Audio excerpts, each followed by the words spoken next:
Ndagushuhuje wowe udukurikiye, muravugana na Twahirwa Onesphore.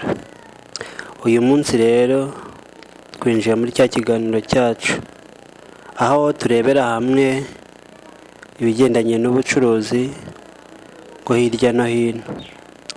Bityo rero uyu munsi turarebera hamwe ibijyanye no kwiteza imbere mu cyaro, aho nawe wakora ugahinduka umunyamafaranga cyangwa se umunyamiliyoneri.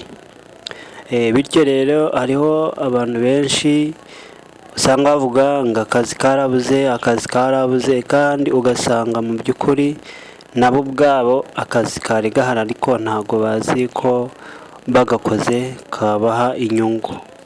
Uyu munsi rero tugiye kuganirira hamwe uburyo ki ushobora kubona inyungu uri mu cyaro mu kazi waba utangiye gukora. Ntabwo rero akazi kose gasaba ngo abe ari kanini cyangwa se abe ari gatoya.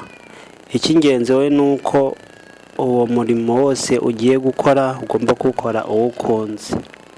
Bityo noneho uko uwukunze niko uzabasha kugenda utera imbere, ubona icyo waburaga buri munsi. Ushobora gutangiza amafaranga 50,000. Ubu ndavuga ku bishoboye aho, kuko hariho n'utabona n'amafaranga 20,000. Bityo rero ni ukuvuga ngo nimba utangije igishoro cy'50,000, banza umenye se ngiye gukora iki.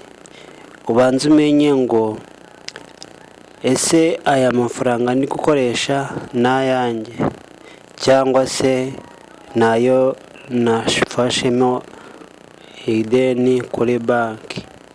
Yego,